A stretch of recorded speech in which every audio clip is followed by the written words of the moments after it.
Elhamdülillahi Rabbil alemin. Vessalatu vesselamu ala nebiyyina Muhammed ve ala alihi ve sahbihi ecma'in. Amma ba'd. Kişi alıp gitkenik duanın kayfır edeplerin, onun şartların, sünnetlerin hem tuktalıp kalganıyık duanın kabul bulatırgan vakitleri. Yani duanın kabul buluna ihtimal kubürek birülü vakitleri, Rusça etsek yine verayatность больше. Şu vakitlarda biz dua kılsa. Mesela tabipler de darunu yazıp bireyken şuşundu vakitte içsen, sana selametliğine faydalırak deyip. Kolay mı? Hem şulay duanı da öz vakitlarında Peygamber öz iretken şey kılsan, onun indi faydası, kabul buluğu, ihtimali indi kubirek. İn birinci indi duanın kabul bulatırgan vakitte kubirek.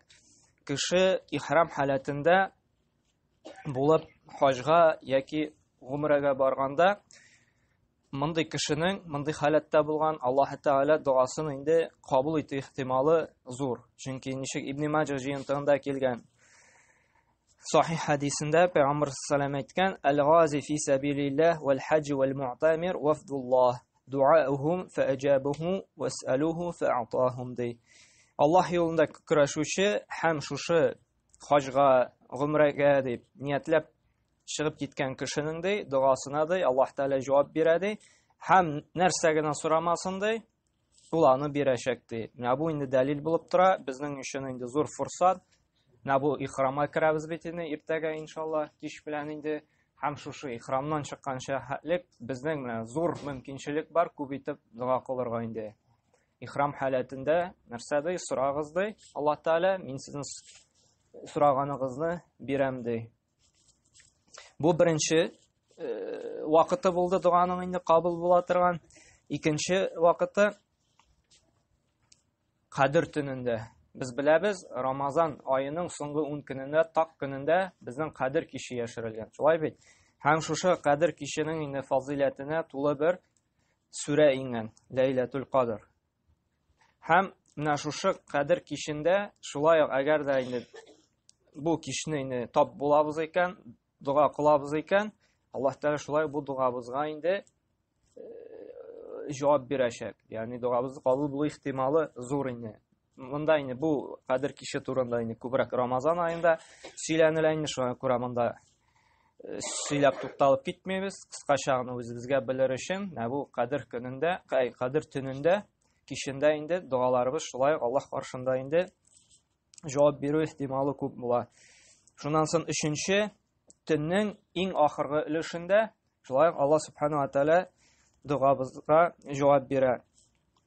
Bu ertangi namazga indi yartı saat 1 saat qala şunday fazilatli vaqt.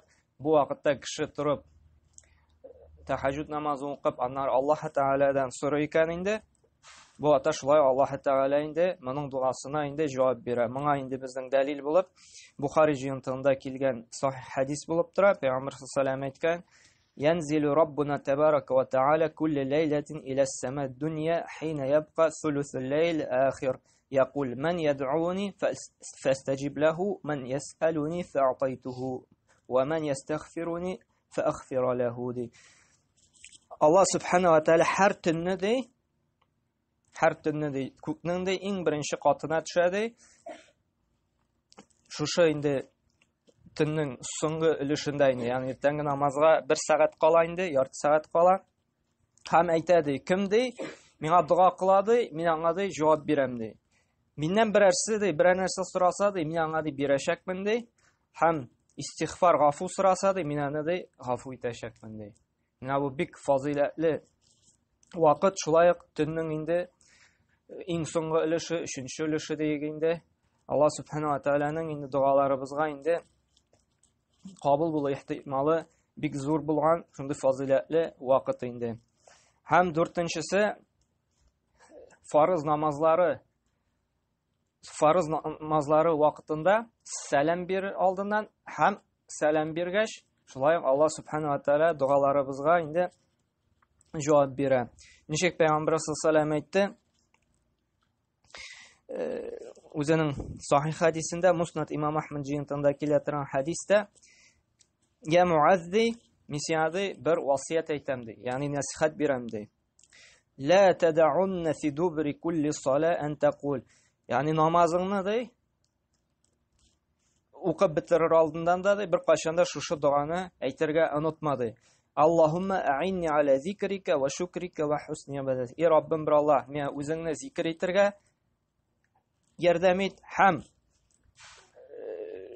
shukr qilirga, rizo bo'lirga, barliq ne'matlaridan da ham endi yordam et, tiyishli etib sen qabul etirdik, ibodat qilirga yordam etsang edi deb duo qilirga qo'shgan.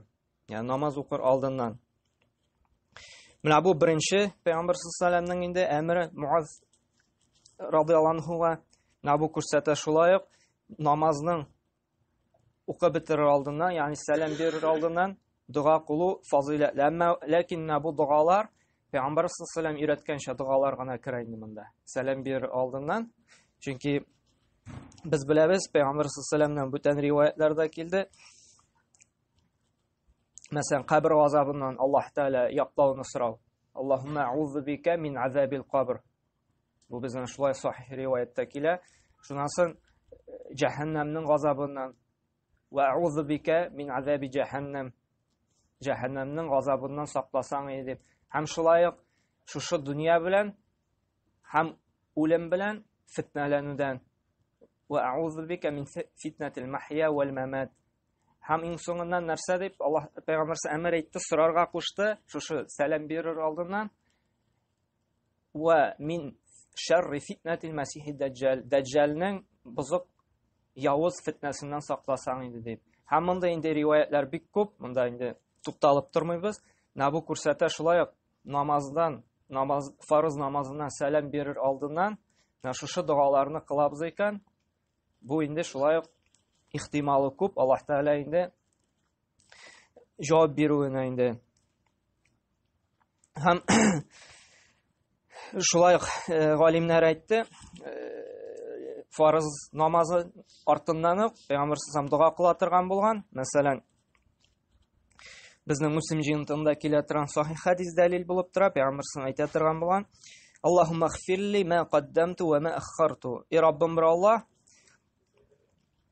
nendey gunoh qilmasin, shularni endi g'afu etsang edi. Ya'ni mo'ngarchi nendey gunoh qildim, ham bundan so'ng endi nendey gunohlar qilam, barasында endi g'afu etsang edi deb Alloh taoladan so'ray turgan bo'lgan. Ham shulay Alloh payg'ambar sollallohu alayhi vasallam endi tag'in ikkinchi shulay Muslim jinoyatida keladigan sahih hadisida salom bergandan so'ng tag'in shunday duo qiladigan bo'lgan. La ilaha illalloh vahdahu la sharika lah, lahul mulk va lahul hamd va huva ala kulli shay'in qodir. Boshda endi mana bunda Allohni maqtagan, la ilaha illalloh, ya'ni Allohdan boshqa ibodatga loyiqli hech bir ilohiy zot yo'q deb. Ondan so'ng endi la sharika lah, aning bir tengdoshi yo'q deb, barliq podshohlik anga g'ina loyiq, anga maqtav, ham u bir narsaga qudratli. Nabunda Alloh taolo maqtagan, ondan so'ng nishlagan, o'zi uchun endi duo qila turgan bo'lgan. Allohumma la mani'a lima a'tayta. Agarda sen bir ne'mat bersan, buni bir kimda tiya olmaydi degan. Va la mu'tiya lima mana'ta. Agarda sen biror fazilat, biror ne'mat berding ekan, bir kimda buni olmaydi degan. Ola olmaydi degan. Ham shulay ikkinchi rivoyatda keladi. Payg'ambar sollallohu alayhi vasallam endi aytadigan bo'lgan. Allohumma ighfirli xatoya va zunubi kullaha. Ey Robbim bir Alloh, yolg'ishgan barliq xatolarimni ham gunohlarimni endi g'afu etsan edi deb. Mana bu endi qo'y bir hadislar bo'ldi. Payg'ambar sollallohu alayhi vasallam endi namoz oldindan ham namozdan so'ng endi bunda endi farz namozidan so'ng kelgan shu zikrlarni aytadigan bo'lgan. Bu ko'rsataydi, ammo lekin bu duolarimiz bizning bularga tegish endi nechik payg'ambar sollallohu alayhi vasallam o'rgatgancha endi. Ammo lekin endi mana bu aytdik, tunning 3-yortisida, anda qadr kishinde, bu anda ihromda vaqtda bunda endi problema yo'q, o'z tilimiz bilan da qila olamiz. Ammo lekin namoz ishida biz endi arab tilindagina yotlab, ma'nosini tushunib, arabchagina payg'ambar sollallohu alayhi vasallam o'rgatganchagina qilarga tegishmiz. Shundan so'ng 5-azon bilan qomat orasida shulay duolarimiz qabul bo'ladi. Монда шулай үз телебездә дә, гарәп телендә дә кыла алабыз. Пәйгамбәр саллаллаһу алейһи нәрсә диде? Муснад Имам Әхмәд җыентыгында килә торган сахих хәдисе дәлил булып тора инде. Инна дуа ла юрадду бейнал азан вал иқама фад'у диде. Дөрестлектә ди, камәт белән азан белән камәт арасында ди, дуа ди, кылынган дуа ди, кире кагылмый ди. Ягъни Аллаһ Тәала кабул ителә ди, һәм дуа кылыгыз ди шушы вакытта. Менә бу шулай безнең өчен зур фурсат. Мәчеттә азан әйтелгәннән соң камәткә хәтле көтеп торган вакытта без дуа кылабыз икән, бу шулай дуабызга җавап килү, Аллаһ Тәала сораганыбызга инде сораган хаҗәтебезне бирү ихтималы зуррак шушы мүбарәк вакытта.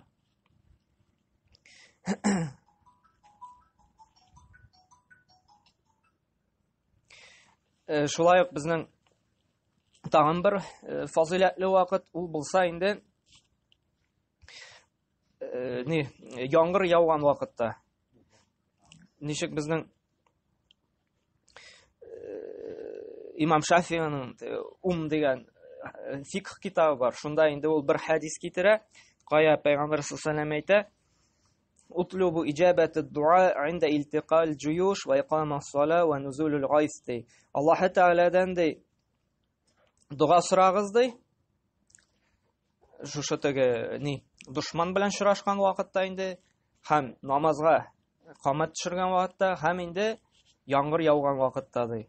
Һәм икенче риваяттә килә Мустадрак аль-Хакимдә инде шулай сахих хадис синтатани ма тураддани дуа инда нида ва тахта ал-матар. Ике вакытта дуа кире кагылмый ди. Берсе ди азан вакытында, икенчесе инде шушы яңгыр яуган вакытта. Менә бу хадисләрдән аңлашылганча инде без бу хадисләрдән пакага алабыз әле яңгыр турында гына, калган теге фазилатларны аннары әйтеп китербез. Менә монда инде ике хадис килә, яңгыр яуган вакытта шулай ук Аллаһ Тәалә дуабызга җавап бирә. Әгәр дә яңгыр ява икән, бу шулай бу фурсатны ычкындырмыйк. Нинди хаҗәтләребез бар, нәрсә сорыйсыбыз бар, Аллаһ Тәаләдән сорыйк. Чөнки ихтимал бик зур Аллаһ Тәаләне сораганыбызга инде җавап бирүне инде. Шуннан соң тагын бер фазилатлы вакыт ул безнең җомга көнендә. Пәйгамбәр саллаллаһу алейһи әйтте, Абу Хурайра исемле сахабадан риваят ителә торган хадисендә, Бухари җыентыгында килә торган сахих حديث فيه ساعة لا يواثقها عبد مسلم وهو قائم يصلي يسأل الله تعالى شيء إلا أعطاه إياه. Шушы җомга көндә бер вакыт бар ди. Әгәр дә мусульман кешесе инде шушы вакытка туры килә икән ди, һәм Аллаһ Субханаһу ва Тааладан сорый икән ди, бер нәрсә ди, Аллаһ Таала шушы сорауына җавап бирәчәк ди. Һәм монда галимнәр инде икегә бүленделәр. Кайсысы шушы вакыт? Кайчан җомга көнендә инде нинди вакытта җавап бирә? Чөнки җомга көне бит инде зур, 24 сәгать. Ләкин кайсы вакытта яшерелгән шушы инде фазилатлы вакыт. Галимнәр монда ике фикергә бүленде. Берәүләр әйтте, имам минбарга басып намазны укып бетергән шәһәтлек шушы фазилатлы вакыт диде.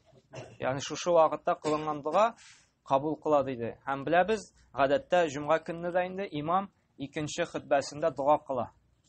Дуа кыла һәм бу сөннәттә булып тора. Икенче хутбада инде имам дуа кылырга, инде намазга килүчеләр амин дип утырырга инде. Бу беренче төр. Икенче вакыты әйттеләр аср, ягъни икенде намазыннан соң кояш байыган шәһәтлек. Һәм бигрәк тә әйттеләр инде кояш байыр вакыт шушы җомга көненең инде кояш байыр вакытыда бер ярты сәгать калгач тагын да көчлерәк шушы дуага җавап бирә торган вакыты инде вероятность күбрәк диде. Шушы калган ярты сәгать вакытында диде. Шуңа күрә җомга көнне истә тотыйк. Мәсәлән, Минада җомга көнне булабыз бит. Анда ярты сәгать, 1 сәгать каламы инде шулай тырышыр инде Аллаһ Тааладан сорарга, дуа кылырга. Чөнки безнең берничә фазилат җыела. Берсе көнгә җомга көнне без бит булабыз Минада. Анда без ихрам халатында булабыз. Бер ихтимал күп. Икенчесе җомга көнне кояш байыр алдыннан. Икенче инде икеләтә безнең ихтимал күбәя Аллаһ Тәгалә дуабызны кабул булырга. Шуңа күрә бу җомга көнне кояш байры алдыннан күп итеп Аллаһ Тәгаләдән сорыйк. Чөнки зур мөмкинчелек бирелә. Җомга көнне дә туры килде һәм ихрам халәтендә дә. Һәм шулай тагын бер вакыт фазилатлы дуабыз кабул була торган булган ул нәрсә? Зәмзәм суы эчкәндә. Зәмзәм суы эчкәндә Пәйгамбәр саллаллаһу әйтте, Муснад Имам Әхмәд җинтында килә торган сахих хадисендә: "Ма зәмзәм лима шуриба лаху" ди. Зәмзәм суы ди, нәрсә теләп, нәрсә сорап эчтең ди, шуның өчен булачак ди. Бу безнең дәлил булып тора. Шулай зәмзәм эчкәндә Аллаһ Тәгалә безнең теләкләребезгә, сорауларыбызга, дуаларыбызга җавап бирә. Зәмзәм эчкәндә Аллаһ Тәгаләдән сорыйбыз икән, хидаят, тауфик, ныклы иман, файдалы гыйлем, малыбызга бәрәкәт. Шулай бу бер сәбәп булып тора инде безнең инде дуаларыбызга җавап килүенә инде. Шуннан соң сәҗдә вакытында шулай Раббыбыз Аллаһ безнең инде дуаларыбызга җавап бирә. Ничек безнең Сахих хадисендә килде Пәйгамбер саллаллаһу "Aqrabu ma yakunu 'abdu min rabbih wa huwa sajid". Кулының ди Раббысына иң якын вакыты ди сәҗдәдә булган вакыты ди. Сәҗдәдә вакытта инде без Аллаһ Тәгаләдән сорыйбыз икән, иң башта инде фарыз зикрдә әйтергә тиешбез инде. Субхана раббил а'ла, субхана раббил а'ла, субхана раббил а'ла. Аннан соң инде без сорый алабыз. Рабби гфирли, и Раббым гынахларымны гафу ит. Аллаһумма инни ас'алука илман нафи'ан, и Раббым бер Алла файдалы гыйлем бирсәң иде. Аллаһумма ахлис нияти, ниятемне ихлас кылсаң иде дип, һәм башка инде сәҗдә вакытында без дуа кыла алабыз. Әмма ләкин бу хадистан галимнәр әйтте, аңлашылмый аерым гына сәҗдә кылу. Дөрес аңларга кирәк, аерым гына сәҗдә кылып дуа кылынмый, дуа кылына шушы намазда сәҗдә вакытында. Бу тагын хикмәте нәрсәдә? Шундый фазилат биргән Аллаһ Тәгалә күбрәк без нафил намазлар укысын өчен. Чөнки күбрәк нафил намаз укыйбыз икән, күбрәк сәҗдәдә булабыз. Сәҗдәдә булганда күбрәк Аллаһ Тәгаләдән инде дуа сорый алабыз. Дуа белән мөрәҗәгать итә алабыз. Хаҗәтләребезне сорый алабыз. Шуңа күрә дә хикмәте шунда, аерым гына сәҗдә кылып инде дуа сорый алмыйбыз, ул безнең намаз эчендә булырга тиеш. Татарча галимнәр әйтә, әгәр дә нафил намаз булса, ярый диләр, әмма ләкин фарызда гарәпчә генә инде. Сөннәт шул нафил, сөннәт бер диләр инде. Татарча рөхсәт ителә, әмма ләкин инде фарызда бары тик гарәпчә генә булырга тиеш. Хәерлерәк инде намаз эчендә барыбер гарәпчә инде теге безгә кирәкләрен өйрәнеп, ятласак, гарәпчә инде кылсак хәерлерәк. Әмма ләкин инде белмәсәк, инде ятлый алмасак, ярый. Татар телендә дә, үз телебездә дә инде. Шуннан соң шулай Пәйгамбер саллаллаһу алейһи инде бер әсәр килә, бер хадис килә, ул безнең Бухари җыентыгында килә торган сахих хадис. Пәйгамбер саллаллаһу алейһи әйтә, кем ди иртә белән уянды ди, төнен йоклап инде, төннән уянып һәм әйтте ди: لا إله إلا الله وحده لا شريك له له الملك وله الحمد وهو على كل شيء قدير. Аллаһтан башка гыйбадәткә лаеклы һичбер илаһи зат юк, һәм ул бер үзе генә, аның бернең тиңдәше дә юк. Барча патшалык аңа гына хас, аңа мактау, һәм ул бар нәрсәгә кодрәтле. Һәм тагын әйтте: Әлхәмдүлиллаһи, Аллаһка барча мактау, субханаллаһи, ул бар кимчелектән дә пак. ولا إله إلا الله Аллаһтан башка гыйбадәткә лаеклы илаһ юк дип, валлаһу акбар, Аллаһ Тәгалә иң биеге, вала хаула вала куввата илля биллаһ, Аллаһтан башка көч кудрат иясе юк дип, шуннан соң әйтте икән: Аллаһумма гфирли, и Раббым бер Аллаһ кичер мине, гафу ит мине. Ау даа истаҗаба лаху. Һәм дуа кылса ди, Аллаһ Тәгалә җавап бирәчәк ди. Һәм шуннан соң тәһарат алып та инде намаз укыса ди, анда духа намазыма, тәһарат намазыма, башка нафил намазыма инде Аллаһ Тәгалә инде моның намазын кабул итәчәк ди. Менә бу шулай фазилатлы вакыт. Әгәр дә без йокыдан торып шушы зикерне әйтәбез икән, моны инде бөтенебез беләбез, күп тапкыр кабатладык име. Менә шушы Бухари җыентында килгән шушы хадисның гарәпчәсен ятлап, мәгънәсен төшенеп, татар телендә үз телебездә шушы зикерне әйтәбез, тагын бер кабатлыйм: ла илаһа илляллаһу вахдаху ла шарика лах lahul mulk wa lahul hamd wa huwa ala kulli shay'in qadir. Elhamdülillahi ve subhanallahi ve la ilahe illallah vallahu ekber ve la havle ve la kuvvete illa billah. Allahumma gfirli. Şundan soň indi üst tilibizde dua kılabız eken Allah Teala cevap berişek di. Ama lakin bu unutulgan sünnet bolup tura. Mana indi köp kişi işlemi, bilme arqasında eger de şuşunu işleybiz eken hem şoňa üstab indi duha namazymanda, taharat namazıma yuqadan turaş okup koyabız eken Allah Teala bu namazni da kabul etedi. Näme şulay faziletli bir vaqt urun degende yuqadan turgaç şuşu zikirni aytıp biz Allah Teala'dan soraybız eken bizning duabızga cevap keliş ihtimali bek zor.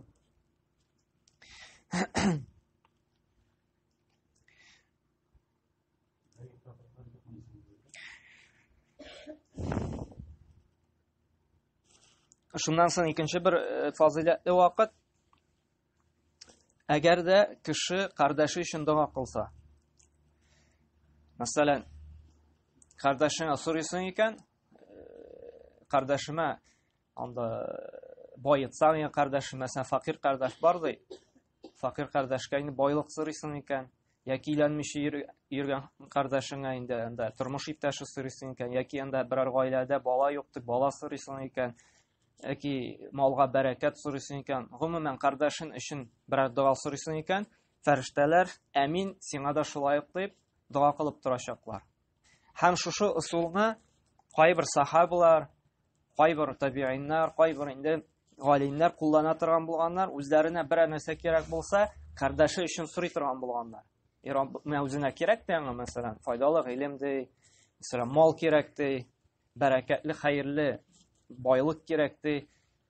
Şuşu kardeşime şunu birsen edi dep soruýlar. Hem bile ferişteler emin sana da şulay bulsun dep aytıp duracaklardı. Maňa indi dalil bulup tura Müslim jyňytynda kelgen sahih hadis Peýgamber sallallahu aleyhi ve sellem aýtgan: "Ma min abdin muslim yad'u li ahihi bi zahiri ghaybi illa qala malak ve laka bimislihi." Birer musulman kuludy, yani musulman kişisi kardeşi için de indi yaşırın gana dua kılsadı, yani kardeşine aýtmışy ihlastan özü gana Allah bilen iki arada gana bulup indi. Aňa da ferişteler de aytırdy, siňa da şulaýyk diýip. Hem şulaýyk ikinci riwayetde kile Peygamber sallallahu aleyhi ve sellem aýtgan: "Da'watu mar'i muslim li ahihi bi zahril gayb mustajabe." Mümin musulmanın kardeşine kılgandy indi duasy oldu mustajab, yani cevap berile turgandy.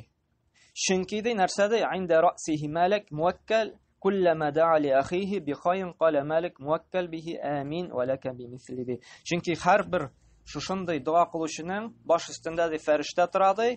Hamul kardeşine dua kılgan sayın amin, yani kabul bulsun, sana da şulayıp deyip dua aytıp dua kılıp turady. Bu bizning üçün şulay zor fazilet. Kardeşimiz için indi ul bilmegen halde, yaşırın halde hayırlılık dilep dua kılabız eken bizge de ferişteler amin, sana da şulay bulsun deyip dua kılıp turalar. İkinci faziletini tağın bizning üçün indi hacılar için zor fırsat ul kaçan Arafat gününde dua kılı. Çünkü Arafat gününde dua kılı bu big zor verayetность ruşaytsa ihtimal kup bizim dualarımızga cevap beru. Hem bu en hayırlı gün dua kılır için. Bana dalil bulup tura indi Tirmizi jyňytynda kelen sahih hadis Peygamber sallallahu aleyhi ve sellem aýtdy: "Hayrud duai dua yawmil Arafa" diýdi. En hayırlı duadı Arafat gününde kılıngan duadı. Hem ve hayru ma qultu ve ana ve nebiyyun min qabli, mina hatlik bulgan peygamberler hemmin aýtgan en hayırlı zikir sözdi. Narsadi? La ilahe illallah vahdahu la şerike lah, lahul mulk ve lahul hamd ve huve ala kulli şeyin qadir. Bunu bilebez inek köbebez. Bu Arafat gününde aytılgan en hayırlı zikirlerden birisi. Eğer de biz dua basıp dua kılabız, oturup dua kılabız, yatıp dua kılabız, eğer de indi duabız sözü bitti iken, indi arıp gitti iken, Без күчергә тиешбез шушы зикергә. Ятканда шушы зикерне әйтеп тора алабыз, утырганда. Шуннан соң тагын көч җыйдык икән, тагын инде үз телебездә анда гарәп телендә дугага керешәбез. Шулай гарып киттек, кулларны төшердек, ятып торабыз икән, ятканда да шушы зикерне әйтергә кирәк. Бу иң хәерле әйтелгән сүзләр булып тора. Шулай Рамазан ayında кылынган дуганың ихтималы күбрәк җавап бирергә. Пәйгамбәр саллаллаһу нәрсә диде? Иза дахала Рамадан футихат абвабул җанна ва гулиқат абвабу җаһаннам ва сулсилат аш-шаятин ди.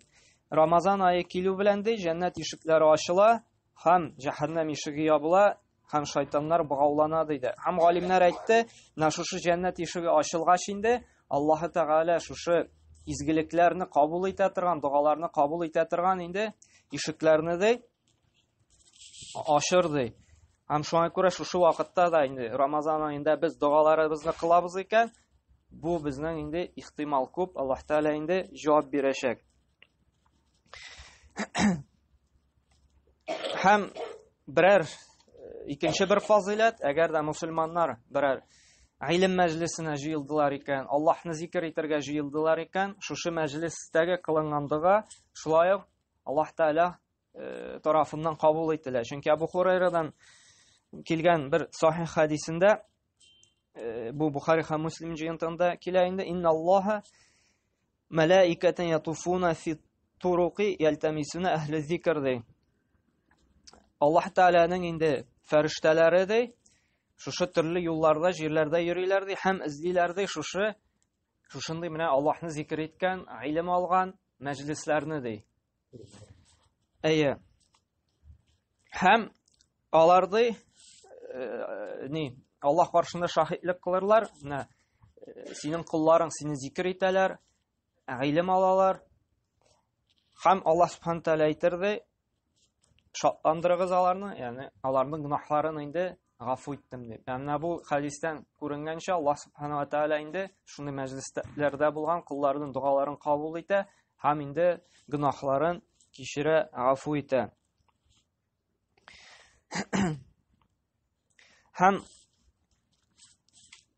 берәр бәла каза килгәч, берәр мусламанның инде сынаулы авыр хәл килгәндә, әгәр дә ул риза булып, инна лиллаһи ва инна илейһи раҗиун, Аллаһумма аҗирни фи мусибати дип әйтсә ди, һәм ва ахли ли хайран минһа дип әйтә икән ди, һәм шулай Аллаһ Субхану Тәгалә мондый кешенең инде шушы дугаларын кабул итәрде. Ягъни нәрсә дигән сүз?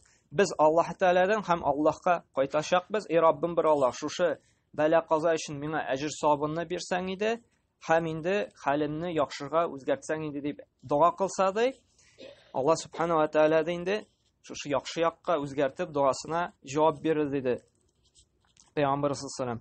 Һәм икенче тагын бер фазилат, мазлум кешенең дуасы шулай киртәсез кабул була. Zulümlük kılalar eken, şu zulümlük kılan kişi ol mazlum kişi diye atala indi. Yani zulümlük kılınan kişi ol mazlum diye aytılır indi. Mazlum, şu zulüm degen neden alınay, tamirdan alınay. Eğer de bir kişi sen zulümlük işledi eken, sen şuşunda rəncitilgən halde bulasın eken, senin hem Allah karşında bir ne kirtede yok. Eğer de sen şu vakitte dua kıldın eken, yaki şul kişiye karşı, yaki ona hidayet sırap, yaki бүтән төрле хаҗатым белән Аллаһ та һичшиксез моңа инде дугаларыңа инде җавап бирә. Чөнки Пәйгамбәр саллаллаһу нәрсә диде? Бухари һәм Муслим җыентында килә торган хадисендә Муаз ибн Җабал исемле сахаба риваят кыла: "Иттaqi da'watul mazlum fa innaha laysa baynahu wa baynallahi hijab." Куркыгыз ди, мазлум кешенең, zulüm кылынган кешенең дугасыннан ди. Чөнки ди аның белән һәм Аллаһ арасында ди киртә юк ди. Ягъни ничек кенә дуга кылмасын ди, Аллаһ Тәгалә аның дуасына җавап бирә. Һәм менә бу безгә инде куркыта, кисәтә кешегә zulümлек кылудан. Чөнки Аллаһ Субхану үзенә zulümлек кылуны харам кылды. Һәм безгә дә мусламаннарга кешегә карата zulümлек кылуны харам кылды. Әгәр дә без zulümлек эшләдек икән берәр кешегә, бу кеше безгә карата дуга кыла икән, Аллаһ сакласын, моның дугасы кабул ителә. Бу бик куркыныч. Шуңа күрә сакланыйк. Һәм менә монда тагын бер әйтәсе килә. Яра, ахырдан әйтәм, бетергәч. Тагын бер дуа кабул була торган җир, әгәр дә әти-әни баласына дуа кыла икән, бу шулай ук инде киртәсез кабул була. Чөнки Пәйгамбер саллаллаһу нәрсә диде? Бер хадисендә, Байхақи җыентында килә торган сахих хадисендә, "Саласу даъват ла турадду даъватул алвалиди ва даъватус саим ва даъватул мусафир" диде. Өч кешенең инде дуасы да кире кагылмый ди. Иң беренче әти-әнинең баласына карата кылган дуасы, мәсәлән, балама тауфик хидаят бирсәң иде, анда хәерле тормыш иптәше бирсәң иде, аларның гаиләсенә бала бирсәң иде, малларына бәрәкәт бирсәң иде, аларга иман бирсәң иде, һәм башка дуа кылына икән, бу шулай ук киртәсез инде кабул була. Һәм шулай ук шушы хадистә кемнең тагы? Мусафир. Мусафир кешенең шулай ук дуасы инде кабул кылына. Бу безнең өчен шулай ук форсат. Без бит инде һәм сәфәрдә, һәм хаҗ беткәч шулай ук анда сутка ярым көннән артык без юлда булабыз. Бу шулай безнең өчен форсат, автобуста барганда инде дуа кылырга. Чөнки Пәйгамберimiz нәрсә диде? Кире кагылмый диде, ягъни кабул ителә диде. Һәм өченчесе инде нәрсә? Ураза тоткан кешенең ди. Шулай ураза тоткан кешене дуасына Аллаһ субхана ва тааля җавап бирә һәм ихтималы күп булып тора. Менә бу безнең инде шушы истә калдырык, сәфәрдә булганда, ураза тотканда һәм инде әти-әнинең баласына кылынган инде дуасы.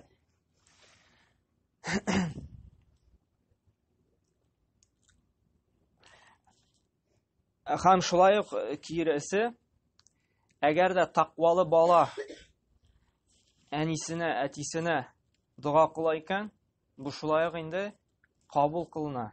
Чөнки Пәйгамбер саллаллаһу алейһи әйтте, үзенең инде Муслим җыентында килә торган сахих хадисендә дәлил булып тора.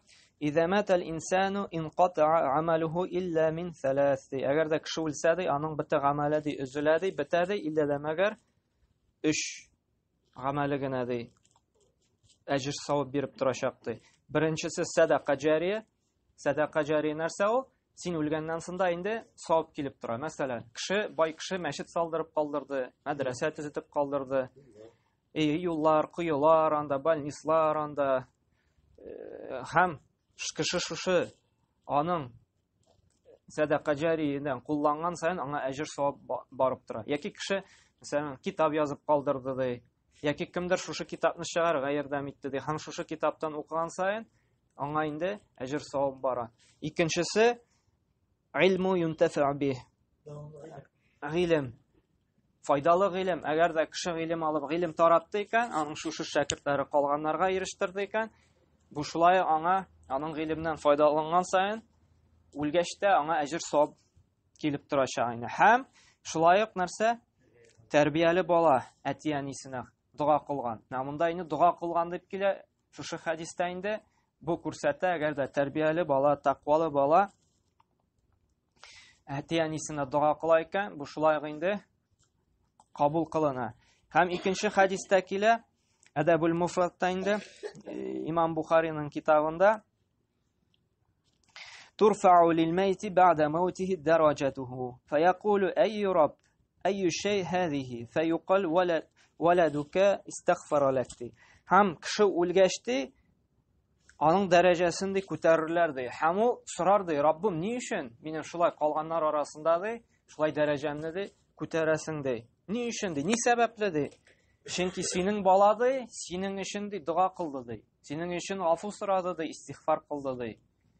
Һәм менә бу хадисләр нәрсәгә этәрә безне?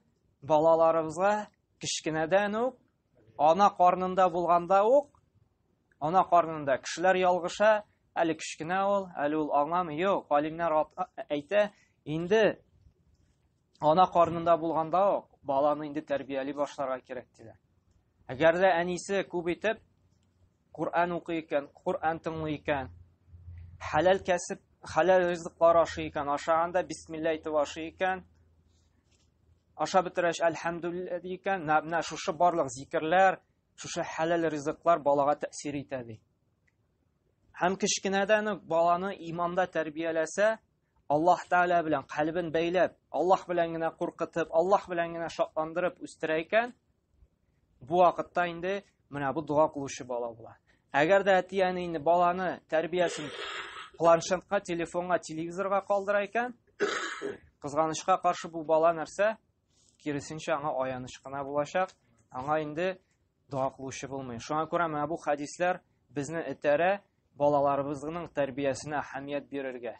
Әһәмият бирә кичкенәдән үк иманда тәрбияләргә. Аллаһ Тәгалә белән куркытып, анда бабай килә дип, анда эт килә дип түгел, бүре килә дип. Аллаһ Тәгалә күреп тора, Аллаһ Тәгаләнең газабы каты, Аллаһ Тәгалә сиңа бүтән шушы ризыкны исраф кылсаң, Аллаһ Тәгалә бүтән сиңа ризыкны бирмәскә мөмкин дип. Әгәр дә шушы изге гамәлне эшләсәң, Аллаһ Тәгалә сиңа мәсәлән тагын да мул ризык бирер, минем аша берәр матур яхшы уенчык бирер дип. Гел Аллаһ Тәгалә белән biz аны бәйләргә тиешбез, Аллаһ Тәгалә аша biz аны тәрбияләргә тиешбез. Шул вакытта гына безгә дуа кылучылар. Әгәр дә инде без өебездә берни Аллаһны зикр итүдә булмый, Аллаһны искә алуда булмый, ул инде Аллаһтан куркмыячак һәм Аллаһка инде өмет итмәячәк инде. Һәм ахыр шиктә инде менә бу хадистә әйтелгәнчә безгә дуа кылучы, истигъфар кылучы, дәрәҗәбезне күтәрүче булмаска да мөмкин. Менә бу бик мөһим мәсьәлә. Һәм икенче бер фазилат тәһарат алып инде, тәһарат алганнан соң зикр әйткәннән соң. Ничек Пәйгамбәр саллаллаһу алейһи әйтте, Муслим җыентында килә торган хадисендә: "Ма минкум мин ахадин ятавадда фаябlighu al-wudu'a thumma yaqul ashhadu an la ilaha illallah wa anna Muhammadan abduhu wa rasuluhu illa futihat lahu abwabul janna thamaniya yadkhulu min ayyuha shadi."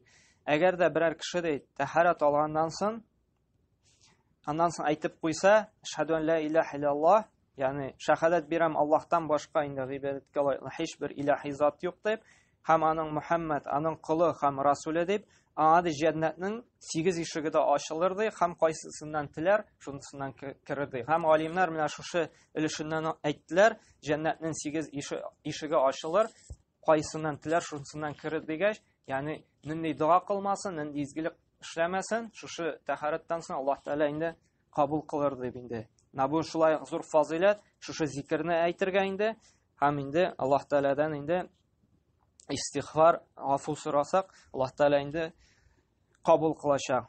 Икенче фазилат шулай хаҗиларга кагыла инде. Безнең бит инде ташрик көннәре 11, 12, 13 теге җамарат баганаларына аткач, ике арада дуа кылу бар, шулаймы? Иң беренче җамаратка атабыз да таш, Аллаһу акбар дип инде 7 таш барып урта бер җирендә кыйблага карап дуа кылабыз. Менә бу вакытта да шулай дуаның кабул була торган ихтималы зур булган вакыты. Аннан соң атабыз икенче баганага таш аткан вакытта нәрсә диде? Уң як җилкәбез безнең Мина тарафында була, сул як җилкәбез Мәккә тарафында була. Шулай итеп һәрбер таш атканда Аллаһу акбар дип Аллаһны зикр итеп әйтәбез, атабыз. Аннан соң шулай урта җиренә барып, кыйблага карап инде Аллаһ Тәгаләдән кулларыбызны күтәреп дуа сорыйбыз. Менә бу шулай безнең инде бик зур фазилатлы вакыт, Аллаһ Тәгалә инде дуаларыбызга кабул була торган. Моңа инде дәлил булып тора. Бухари җыентында килә торган хадис инде Пәйгамбәр сезнең шулай итеп инде дуа кыла торган булган. Шулай безнең Сафада кылынган дуаларыбыз инде менә умрада кылдык бит инде. Аллаһу акбар, Аллаһу акбар, Аллаһу акбар дип, ла илаха илляллаһ вахдаху ла шарика лаһ, лахул мульк ва лахул хамд ва хува ала кулли шайин кадир, ла илаха илляллаһ вахдаху анҗаза вa'да ва насара 'абда ва хазама al-хазаба вахда. Шуннан соң инде без дуа кылдык үз телебездә. Менә бу шулай ихтималы күп булган фазилатлы вакыт дуаның кабул булуы өчен. Һәм безнең өчен тагын бер фурсат калды, ул ифада тавафыннан соң инде Сафа Марвада шушы дуаларны кылу инде. Һәм менә шушы кыскача гына булды, кайбер инде ихтималы күп булган фазилатлы вакытлар дуга кылыр өчен. Монда сорау тууырга мөмкин, дуга кылам, әмма ләкин шушы вакытларда да җавап булмый дип, без кичә нәрсә дип әйттек, дугабыз кабул булсын өчен үзенең әдәпләре, шартлары бар дидек. Әгәр дә без харам белән туклансак, харам белән кәсеп итсәк, Аллаһ Тәала дугаларыбызга нинди генә фазилатлы вакыт булмасын, нинди генә инде зикрләр әйтмәсен, Аллаһ Тәала кабул итмәячәк. Шуңа күрә дугабызга җавап килми икән, сәбәпне үзебездән эзләргә кирәк. Кылган кәсебебез халалме, ашаган ризыгыбыз халалме, эчкән суыбыз халалме, гынахлар кылмыйбызмы? Күп гынах кылган сайын, шулай безнең инде дугабызга җавапны соңарта, ягъни кабул итмәскә мөмкин. Шуңа күрә дугага җавап килмәсә, без инде анализны үзебездән кылырга тиешбез, анализ ясарга тиешбез үзебезгә. Гынахлар күп кылмыйммы? Халал ризык кына керәме? Шул вакытта ана булса, шушы вакытларда инде Аллаһ Тәала безнең дугаларыбызга инде җавап бирәчәк. Һәм Аллаһ Субханаһу ва Тәала безгә һәр барысыбызга да тауфик бирсен, шундый тақвалы, изгелеккә омтылучы кулларыннан булырга насыйп әйләсен. Һәр вакытта да инде дугаларыбыз кылгач җавап бирелә торган дуалар булсын. Һәм Аллаһ Субханаһу ва Тәала шушы хаҗыбызда да күп итеп дуалар кылып, кабул дуалар кылырга насыйп әйләсен иде инде. Кайткач та инде Аллаһ белән бәйлән безне, калбыбызны һәр вакытта да Аллаһ белән илемтәдә тотуны инде онытмасак иде, дәвамлы булырга ясыны. Һәм тауфик хидayat бирсен инде шушы Зулхиҗҗаның фазилатлы көннәрендә дә күбрәк изгелекләр кылып, күп итеп зикр итеп, Кур'ан укып, дуа кылып үткәргән насыйп әйләсен. Субханакалла бихамдик ва ашһаду ан ла илаха илля анта астагфирука ва атубу илейк.